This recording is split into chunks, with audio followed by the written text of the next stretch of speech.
Well, for some reaction, we're now joined by London-based journalist Jon Offei-Ansah, who's the founder and publisher of Africa Briefing, which is a Pan-African news magazine. Thanks very much indeed for joining us. We're crossing to him now shortly in London to talk about this remarkable story. Good to talk to you again. Happy New Year. Not so happy for the royal family at Buckingham Palace. No, not so happy at all. In view of the revelations, Harry has made in the book that's coming out on Tuesday. So I suppose the reaction is what we expected. There would be a divide. Some would be for, and some would be against, and this is how it's played out. Oh yes. Look, the division here actually is rather stark. It appears, let's take the media to start with. Most of the media, especially the right-wing media, is dead against Harry, right? And when you take the general public, I see a racial divide here. Most black people are behind Harry, whereas the rest, is dead against Harry's stance. So you can just work it out. Mm. So, I mean, the difficulty here is that people are trying to figure out, should he have washed the family's dirty laundry in public? However, the same people, the media, are the ones that troll through dustbins and trying to go through hacking messages to try and get these kinds of details. Why is it now bad when Harry does it himself and not have it leaked by the staff, for example? Yeah, you see, look, I don't blame Harry, and I like to think I empathize, a bit with Harry, because the crux of the matter is that Harry, number one, married the first time a member of the royal family, senior member of the royal family, married a mixed race, let's say a black woman. Okay, that's number one, first in history. Okay, and you can imagine, the backlash, the insult, the racial insults against Harry. And Harry was expecting, at least, the least Harry was expecting was for the establishment, at least. Well, when I say that, I mean the royal family, who come to his defense. They did not do that. So this is the crux of the matter, okay? And Harry, again, look, he's always cognizant of the fact of what happened to his mother, the way the press hounded his mother to death, okay? And he still blames the press for his mother's untimely demise. So all that he's doing is to protect his wife and family. All right, so what does this mean for the royal family? I mean, this isn't the first scandal that this family has gone through. We look at Prince Andrew, for goodness sake.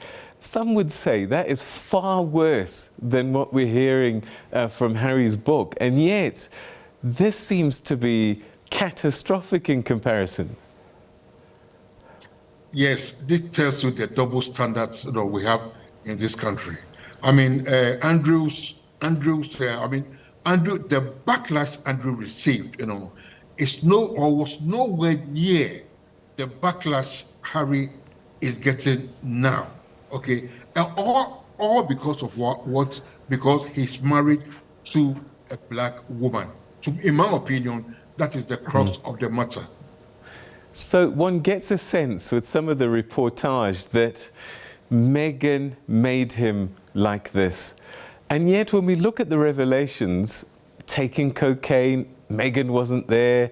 Wearing a Nazi uniform, Meghan wasn't there.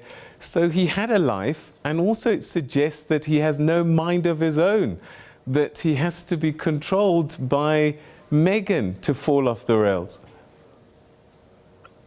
You are very right. You are very, very right. And again, when it happens like that, again, I'm talking about the double standards. They turn a blind eye to a whole lot of things, right? And victimize, this poor guy. Okay, all that is to, like I keep saying, all that he's trying to do is to protect his wife that he loves, the one that he loves, and his family, his children. Okay, but the hypocrisy, the double standards of the UK media sometimes, and again the UK general public, as a whole, I mean, leaves a sour taste in the mouth. What does this do for the brand, the royal family? Because they're supposed to be more than human. They're supposed to be totally secret. Nothing ever gets leaked in theory. And there should be a mystery around them. What does this do so that this veneer is literally painted over? I tell you what, this will, I use this biblical phrase, it will all come to pass. I mean, it will all end. And look, next year by now, we'll be having a different conversation about the royal family. The royal family is well entrenched, right? It is part of the fabric of UK, of British society, British life, okay? I mean, you take the whole UK population, there maybe about less than 5% is anti-monarchy.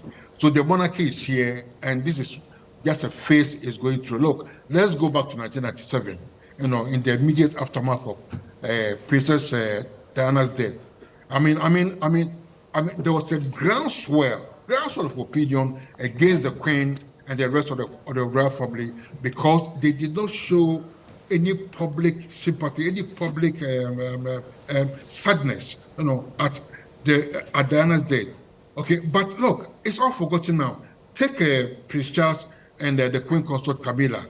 I mean, nobody ever thought, right, that Camilla will be accepted by British society today.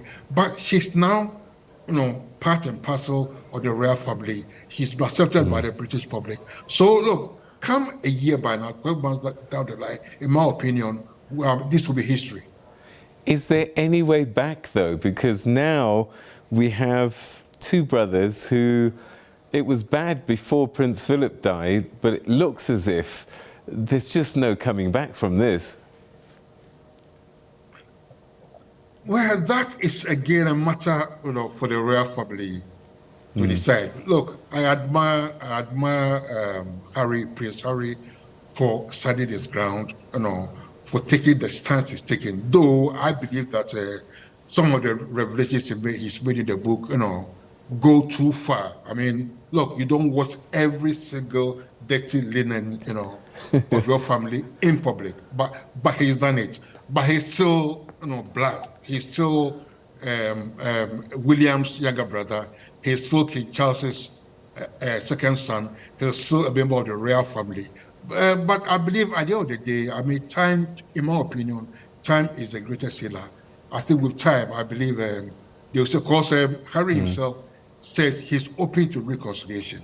Okay, and again, it takes two to tango. Yeah, he's open to reconciliation. So if King Charles William offered the olive branch, I see no reason why Harry would turn it down. The royal family, Buckingham Palace, have got some really tough allegations that they're going to have to deal with. They're silent at the moment, but it's inconceivable that they can't not say anything, especially with some of the accusations that the palace was complicit in bad media for Meghan. Look, it's a tradition, I mean, it's a tradition, British tradition, again, a tradition of the royal family, not to make any public comments. And I don't see that changing with this latest sad episode, in their lives. So I believe they will still maintain that dignified silence. And again, time is the greatest healer. Come 12 months on the line, no, this will be likely forgotten. Will be history. All right. I mean, this could be an opportunity, I would say, for the royal family to get more human. Diana came in, she was quite disruptive, but the royal family learned quite a bit in terms of being less stoic and the need for being a bit more human. William and Harry one would have thought the next generation would be even more closer to human beings. They didn't marry people from the sort of aristocracy. They married normal, human, common people, inverted commas.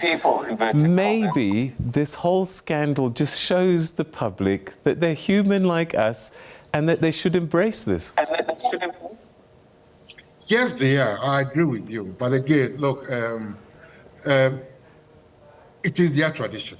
Okay. In fact, I was watching a movie on BBC last night, about something that happened, within the aristocracy, about 50 or so years ago, and it's sort of, it sort of brought me back to the present, how these people behave, There are a lot of things happen behind closed doors within the aristocracy here that most of us mere mortals don't get to know about.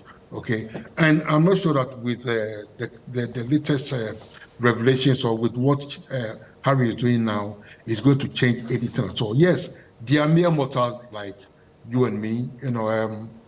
Harry married an actress, a divorcee as well.